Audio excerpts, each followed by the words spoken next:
Halo Bedikers. Sebelum jadi presiden, Soeharto lebih dulu memimpin pasukan militer pada masa Hindia Belanda dan Kekaisaran Jepang. Kepemimpinannya yang diktator menyebabkan beberapa jenderal tertinggi tidak sejalan dengannya.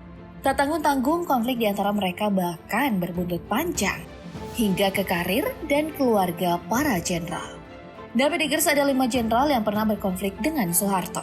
Siapa sajakah kelima jenderal itu? Mari kita bongkar.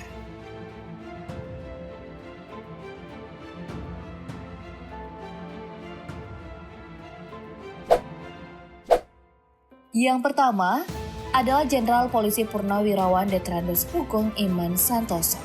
Lahir pada Oktober 1921. Ia dikenal jujur menolak sogokan dalam bentuk apapun, juga tidak menerima intervensi dari kekuasaan pada kasus-kasus yang ditanganinya. Ia berkarir di kepolisian sejak tahun 1945. Tahun 1960, ia diangkat sebagai Kepala Jawatan Imigrasi. Selain itu, ia pernah menjabat sebagai Menteri Iuran Negara dan Menteri Sekretaris Kabinet Inti. Pada tanggal 5 Mei 1968, polisi yang juga musisi ini memegang jabatan tertinggi sebagai Kepala Kepolisian Negara. Dan Bedikers beberapa kasus besar pada masa tugasnya membuat penguasa geram. Sebut saja kasus pemerkosaan Sum Kuning dan penembakan mahasiswa ITB Rein Louis Conrad. Dan diduga karena kasus penyelundupan mobil mewah yang dilakukan oleh Robi Cahyadi, serta keikutsertaannya menandatangani petisi 50 adalah penyebab lengsernya karir Hugeng di kepolisian. Petisi 50 adalah protes pada sikap penyalahgunaan Soeharto atas nilai Pancasila. Soeharto mengharuskan rakyat Indonesia memilih Partai Golkar dengan alasan menjaga nilai Pancasila. Hal ini bertentangan dengan nilai Pancasila yang sesungguhnya, yaitu demokrasi. Soeharto menggusur karir Hugeng sebagai Kapolri. Soeharto meminta Hugeng menjadi dubes, tapi Hugeng menolak dengan keras. Ia juga dilarang tampil di TVRI bersama grup musiknya The Hawaiian Senior yang selama 1 dekade tampil menghibur rakyat Indonesia. Hugeng meninggal tahun 2004. Sungguh menyedihkan karena di akhir kehidupannya yang cenderung pendiam, tidak seperti ketika ia masih muda dan aktif di dunia militer.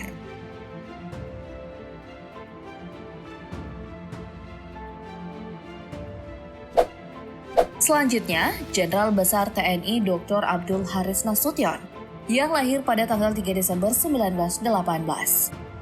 Tahun 1940, ia bergabung pada Akademi Militer Bandung. Awalnya Nasution adalah perwira di Kanil sebelum bergabung dengan Tentara Keamanan Rakyat. Ia pernah ikut gerilya bersama Jenderal Sudirman menjadi wakilnya. Pada 19 Desember 1948, Nasution diberikan posisi Komandan Angkatan Darat dan Teritorial Jawa dalam pemerintahan darurat Republik Indonesia. Tahun 1950 ia menjadi Kepala Staf Angkatan Darat, meskipun sempat diasingkan selama 3 tahun karena protesnya terhadap pemerintahan Soekarno, ia kembali dipercaya memegang jabatan itu. Tahun 1958, Nasution memperkenalkan dui fungsi ABRI sebagai jalan tengah terhadap bangsa. Ia juga diangkat sebagai Menteri Pertahanan dan Keamanan di Kabinet Soeharto, sambil terus memegang posisi KSAD. Konfliknya dengan Soeharto justru dimulai saat Soeharto masih sebagai junior di Angkatan Darat. Nasution juga menerima laporan bahwa Soeharto telah menyelundupkan beberapa komoditas melalui barter ilegal. Jika tak ditolong Jenderal Gatot Subroto sebagai wakil KSAD, Soeharto sudah dipecat dari militer.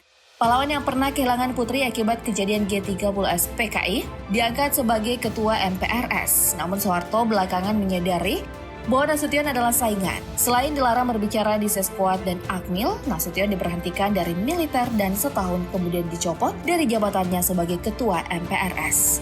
Jenderal yang pernah mendapat julukan gelandangan politik ini menandatangani petisi 50 yang membuatnya kehilangan banyak akses perjalanan dan transaksi bisnis. Baru di tahun 1997, Nasution diberi pangkat kehormatan Jenderal Besar setelah proses rekonsiliasi di antara 2 jenderal ini. Apakah ini yang disebut cuci tangan? Gimana menurut kamu, Bedikers?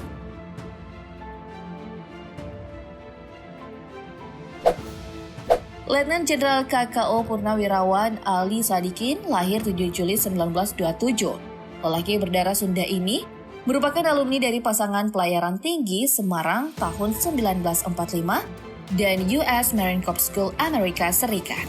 Setelah berkarir di dunia militer sejak tahun 1949 hingga 1963, Di bawah pemerintahan Soekarno, ia dipercaya memegang jabatan sebagai Menteri Perhubungan Laut, Kabinet Kerja 4 dan Menko Kompartimen Maritim, Menteri Perhubungan Laut Kabinet Dwikora. Tanggal 28 April 1966, ia dilantik menjadi Gubernur DKI Jakarta. Berkat kepemimpinannya, Jakarta mengalami banyak perkembangan baik dari segi bangunan, kebudayaan maupun olahraga. Namun akhir masa dinas Ali Sadikin sebagai gubernur dinilai ganjal. Soalnya masa jabatannya seharusnya berakhir pada bulan Agustus 1977, tetapi yang sudah diberhentikan sebulan sebelumnya. Hal ini diduga karena ulah dua orang mahasiswa bernama Dipo Alam dan Bambang Sulistomo yang mengeluarkan petisi agar Ali Sadikin menjadi calon alternatif pada pemilihan presiden Maret 1978. Konfliknya dengan Soeharto juga bermula dari penandatanganan petisi 50. Hal itu berujung pada pencekalan namanya. Ia dilarang hadir pada perayaan Pekan Raya Jakarta, padahal perayaan ini adalah inisiatif Ali Sadikin. Tak hanya itu, perusahaan dan pergaulan sosial Ali Sadikin pun dibatasi. Bahkan ia dilarang ke Tanah Suci. Miris banget ya, kegiatan ibadah aja dihalangi. Kemudian Mayor Jenderal TNI Purnawirawan Pranoto Rekso Samudra. Mantan guru ini memutuskan untuk mengikuti pendidikan militer Renseisal di Magelang dan Kanbu Koikutai, Bogor. Ia mengawali karirnya sebagai komandan peleton, komandan kompi, komandan batalion, sampai komandan resimen infanteri. Ia juga pernah ikut perang gerilya Jawa Tengah. Akhirnya Soekarno mempercayainya memegang jabatan sebagai asisten 3 Menteri Panglima Angkatan Darat bidang personalia. Konfliknya dengan Soeharto bermula saat ia dituduh bergabung dengan gerakan G30 SPKI. Soeharto sebagai Menteri Panglima Angkatan Darat melayangkan surat perintah penangkapan dan penahanan kepada Pranoto. Tanpa pengadilan, Pranoto ditahan selama 15 tahun. Hak Jenderal yang lahir 16 April 1923 ini sebagai anggota TNI Angkatan Darat dilucuti. Namun kuat dugaan bahwa penahanan itu karena Pranoto membongkar kasus penyelewengan jabatan oleh Soeharto pada masa ia menjabat sebagai Panglima Divisi Diponegoro. Pranoto melaporkan kegiatan ilegal yang dilakukan Soeharto kepada Ahan Nasution selaku KSAD waktu itu. Pantas saja ya.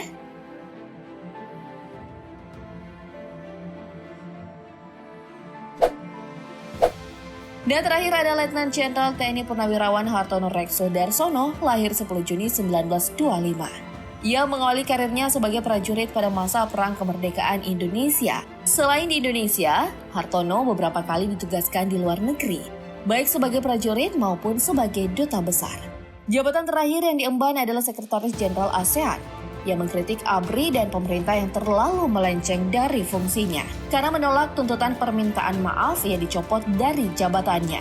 Tak menyerah, Hartono lalu bergabung dalam Forum Studi dan Komunikasi TNI AD yang merupakan oposisi pemerintah. Forum itu juga dibubarkan dan ia bergabung menandatangani petisi 50. Hartono pun semakin dibenci oleh penguasa Orba.